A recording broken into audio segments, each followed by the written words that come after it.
안녕하세요. 책 읽어주는 에젤 강미경입니다. 손용원 목사님은 시력은 잃었지만 대신 영의 눈을 뜨고 하나님을 만났으니 가장 큰 복을 받으셨다고 고백합니다. 네가 왜 여기 있느냐 소개합니다. 우리 집안은 본래 의술과 깊은 관련이 있다. 큰아버지가 유명한 한의사였고 아버지와 고모부도 의술을 하셨기 때문에 나 역시 실명한 후 안마사 자격증을 취득하여 침술 치료를 시작했다. 한 번은 어떤 목사님이 허리가 몹시 아프다고 오셔서 문진하고 촉진하여 확인한 다음 시술했더니 다음 날 깨끗이 나았다며 좋아하셨는데 치료를 마친 그날 밤 내 허리에 심한 통증이 왔다. 낮에 목사님께 치료해드렸던 바로 그 자리가 몹시 아팠다. 며칠 동안 열심히 기도하며 치료하니 내 허리도 나아 있었다. 나는 침술을 전도의 방편으로 삼아 환자들에게 복음을 전했고 많은 사람이 주님을 영접했다. 척추에 병이 들어 엎드린 채 전혀 움직이지 못하고 누워서 사는 20대 여인이 있었다. 나와 같은 교회 다니는 교인의 요청으로 왕진을 가서 내가 말했다. 침은 내가 놓지만 치료하시는 분은 하나님입니다. 병이 나으면 예수님을 믿겠습니까? 제가 낫기만 한다면야 교회에 나가겠지만 저는 앞으로 땅을 밟을 수 있을 것 같지가 않습니다. 나는 환자가 건강을 회복하여 예수 믿고 구원받게 되기를 기도하며 치료했다. 다음 날 갔더니 앞으로 돌아 누울 수 있었다. 3일째 가니 환자가 걸어서 화장실에 가고 방에 없었다. 며칠 더 치료한 다음 그녀는 교회에 나가기 시작했고 지금은 집사로 열심히 봉사하고 있다. 이런 소문이 퍼지자 한 번은 단양 성문에 사는 분이 자기 집에 와서 며칠만 치료해 달라고 부탁했다. 그분 댁으로 가보니 이미 많은 환자들이 모여 있었다. 며칠 그 집에 머물며 환자를 보는데 성문 지서에서 나를 불렀다. 치료 그만하고 돌아가시오. 많은 환자들이 치료를 받고 기뻐하는데 왜 그래야 합니까? 곤란한 사정이 있으니 자세한 얘기는 묻지 말고 그만 돌아가시오. 나는 이유도 모른 채 환자들을 버려두고 갈 수는 없습니다 하고는 환자의 집으로 돌아왔는데 동네 사람이 와서 귀띔을 해주었다. 감리교에 나가는 장로 한 분이 한의사인데 자기 영업에 지장이 있으니 쫓아보내라고 지서장에게 압력을 넣었어요. 그 장로님은 지역 유지인데다 명예지서장이라 무시할 수 없나 봐요. 나는 교우와 충돌하는 것은 덕이 안 된다고 생각하여 그날 밤 택시를 불러 타고 돌아왔다. 그런데 며칠 후 그 한의사 장로가 갑자기 죽었다는 소식이 들려왔다. 담임 목사님이 말씀하시길 그 사람이 자기 이익을 위해 성령의 치료 사역을 회방했기 때문에 죽은 것이라 하셨다. 그 말을 듣자 나도 두려워졌고 앞으로 경외심을 가지고 하나님을 더 잘 섬기며 살아야겠다고 다짐했다. 1983년 대전 변동교회를 개척했을 때 김도순이라는 처녀가 있었다. 가난하여 제대로 교육도 받지 못하고 일찍 직장 생활을 해야 했다. 그런데 직장에서 새해가 되면 무당을 데려다가 일주일씩 액땜 구슬하는 것이 매년 연중 행사였고 모든 직원은 절을 해야 하고 음식을 먹고 함께 참여해야 했다. 그런데 도순이는 절도 안 하고 음식도 먹지 않았다. 모든 직원이 동참하는데 그녀만 거절하니 화가 난 무당과 사장은 도순이를 굴복시키기 위해 일주일간 특별굿을 더 연장한다고 했다. 그러나 도순이는 저녁마다 교회에 와서 밤새 기도했다. 드디어 일주일간의 특별굿이 끝나는 날 사장은 도순이를 떡시루 앞에 무릎 꿇려 앉혔다. 도순이는 계속 속으로 보혈 찬송을 불렀다.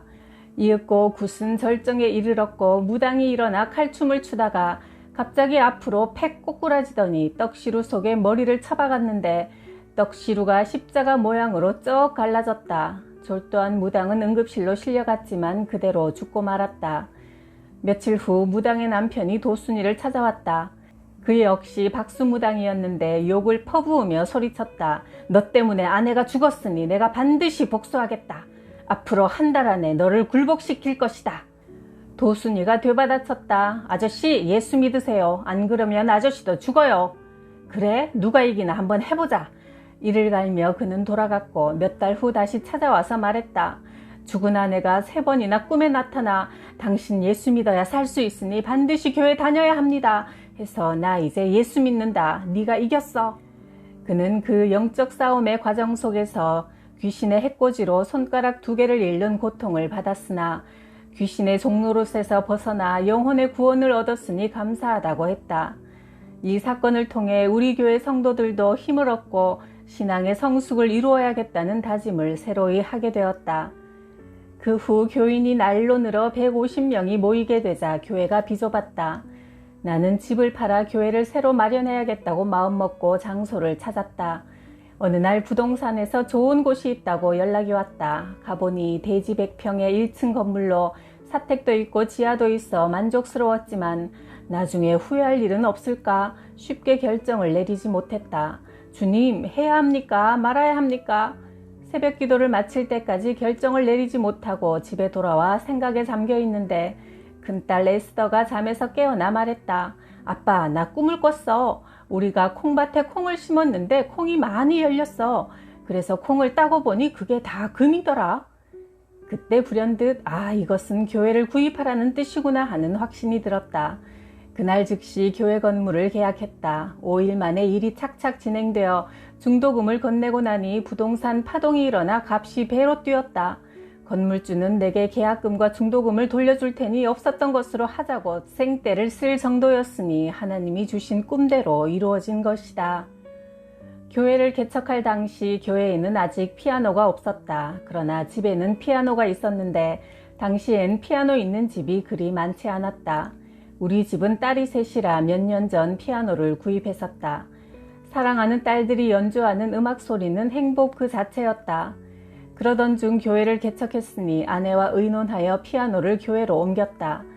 그러나 집안에서 피아노 소리가 사라지자 못내 아쉽고 아이들에게 미안한 마음을 감출 수 없었다. 그러던 어느 날 저녁 서울에 사는 친구 안정원 집사에게서 전화가 걸려왔다. 피아노를 한 대 가지고 내려가는 중이니 기다려. 밤 10시 이전에는 도착할 거야. 자세한 이야기는 내려가서 할게. 우리 부부는 기쁘기도 하고 궁금하기도 하여 애타게 기다렸다. 드디어 피아노 실은 차가 도착하더니 기사와 친구가 힘써 피아노를 집 안으로 옮겨왔다. 참 신기한 일이었다. 나는 친구에게 급히 물었다. 갑자기 웬 피아노야? 우리 집사님이 미국으로 이민 가면서 좋은 피아노이니 꼭 필요한 사람에게 주었으면 좋겠다고 하시는데 자네 생각이 나서 가지고 왔지. 하나님은 우리 사정에 결코 무관심하시지 않고 하나님께 기쁨으로 드린 것을 보상하시는구나. 그 피아노는 우리가 교회에 드린 것보다 훨씬 비싼 고급 피아노였다. 아버지는 평소 현명한 분이셨다. 내가 실명하기 전 어느 겨울날 몹시 추웠고 눈도 많이 내렸다. 아버지와 함께 공주 주차장에서 버스를 타기 위해 줄을 서 있었다. 당시는 길도 비포장이고 버스도 자주 있는 때가 아니었다. 날은 춥고 눈은 펑펑 쏟아지는데 드디어 버스가 왔고 우리가 탈 차례가 됐지만 차가 10,000원이라 차장은 다음 차를 타라면서 버스 문을 탁 닫고 쌩하니 가버리고 말았다. 나는 그가 너무나 원망스러웠다. 그런데 아버지가 말씀하셨다. 서둘지 마라. 사람이 조금 늦어서 잘 되는 수가 많단다. 우리는 날이 어두워질 때까지 한참을 더 기다렸다가 다음 차를 타게 되었는데 가다 보니 아까 우리가 타려 했던 앞에 버스가 빙판길을 달리다가 미끄러져 낭떠러지로 추락한 것이다. 버스는 절벽 아래로 내동댕이 쳐져 있고 사상자도 많이 생긴 것 같았다. 순간 아찔한 생각이 들었다. 우리가 만일 억지로라도 저 차에 탔더라면 어떻게 됐을까? 서둘지 마라. 조금 늦어서 잘 되는 수가 많다는 아버지 말씀은 참으로 현명한 말씀이셨다. 아버지가 마을 노인회관 회장으로 계실 때 노인정 사무실에서 6만 원을 분실하는 도난 사건이 있었다. 그래서 그곳에 출입하는 모든 사람을 모이게 하고 누구든지 손을 댄 사람은 아무도 몰래 제자리에 갖다 놓으라고 하셨지만 아무도 갖다 놓는 사람이 없었다. 그래서 사건이 일어난 시간 사무실에 있던 2사람을 따로 불러 당신들 둘이 있을 때 돈이 없어졌으니 당신들 둘이 3만 원씩 물어내라고 하셨다. 그랬더니 한 사람은 그렇게 하자면서 선뜻 3만 원을 내겠다고 했고 다른 한 사람은 나는 절대 못 낸다고 펄펄 뛰었다. 그러자 아버지는 3만 원을 기꺼이 물어내겠다는 사람을 따로 불러 당신이 돈을 가져간 범인이니 돈을 내어놓으라고 다그치자 어물쩍거리며 6만 원을 내놓더라는 것이다. 현대판 솔로몬의 지혜로운 재판이었다. 그런데 아버지는 이런 지혜가 있으셨지만 예수 믿기는 끝까지 거부하셨다. 그러다가 80세 되던 해 위암 진단을 받으셨다. 순천향 병원에 입원하셨는데 연세가 많아 수술은 불가능하다고 하니 인간으로서 할 수 있는 방법이 없었다. 어느 날 수척해진 아버지가 말했다. 꿈속에 자꾸 시커먼 사람들이 나타나 함께 가자고 잡아 끄는구나. 안 끌려가려고 몸부림치다가 잠을 깨면 온 몸이 땀에 젖는다. 이런 일이 반복되니 마침내 목사님을 청하여 예배를 드리고 예수 믿기로 작정하시고 세례를 받으신 후로는 그런 악몽이 없어지고 편안하다고 하셨다. 정월에 목사님과 가족이 지켜보는 가운데 아버지는 고단한 세상살이를 마치고 주님 품에 평안히 안기셨다. 내가 서울 법대 진학을 목표로 고려대학교 앞 독서실에서 학업에 몰두하던 때 시력에 이상이 왔다. 갑자기 눈이 부셔서 도무지 태양을 볼 수가 없었고 시력이 뚝 떨어져 주변을 못 알아볼 만큼 어두워졌다. 서둘러 안과에 가서 여러 전문의가 진찰했으나 병명도 원인도 몰랐다.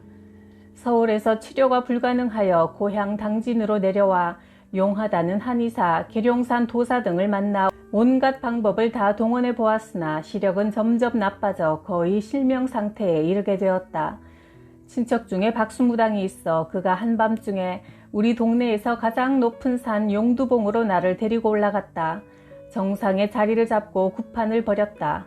내 손이 사시나무 떨듯 마구 흔들려야 한다는데 도무지 흔들리지 않자 그가 내 손을 손끝으로 슬쩍 건드려 흔들리도록 해놓았지만 금방 멈추고 말았다.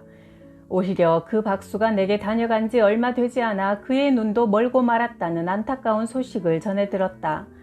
그 후에 또 다른 용한 박수무당이 자기가 굿을 하면 틀림없이 시력이 돌아올 거라 상담하고 굿판을 벌였지만 이번에는 그 박수의 형이 시력을 잃었다. 내가 장님이 되자 절망이 집안에 가득 찼다. 어느 여름날 저녁 형수님이 조용히 내게 다가와 다정하게 말을 꺼냈다. 내가 결혼 전에는 열심히 교회에 다녔지만 결혼 후에는 집에서 핍박이 심해 교회에 못 나가고 있어요.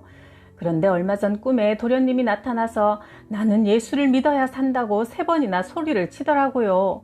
이 방법 저 방법 다 써봐도 눈이 안 나으니 꼭 교회에 나가 예수님을 믿으세요.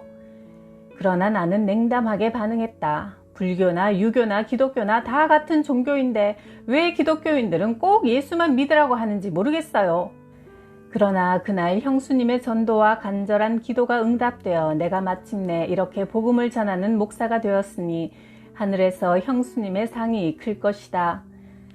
내가 그 후로도 3년 동안 효험 없는 투병 생활을 하다 보니 나도 부모님도 지쳤다.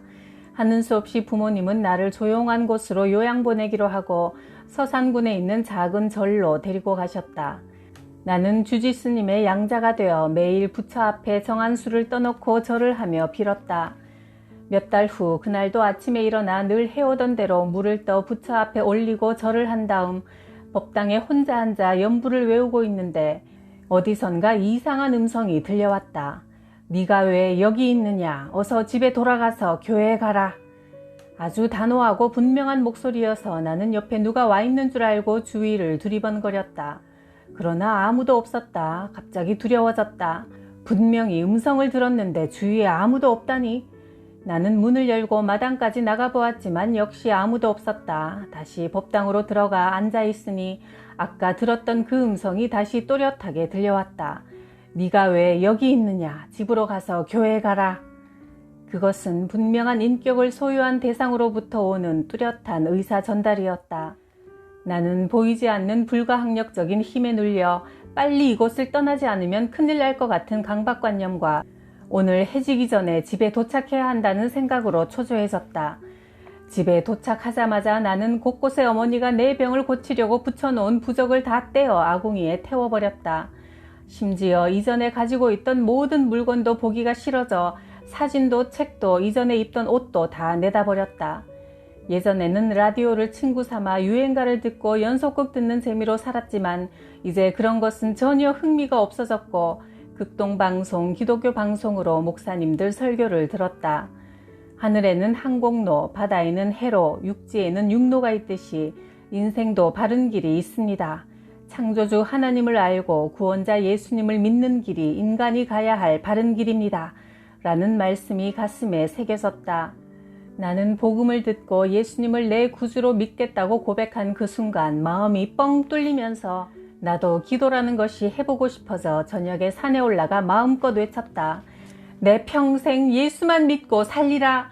내 평생 좋은 일이 와도 나쁜 일이 와도 예수 믿는 마음만은 변하지 않으리라.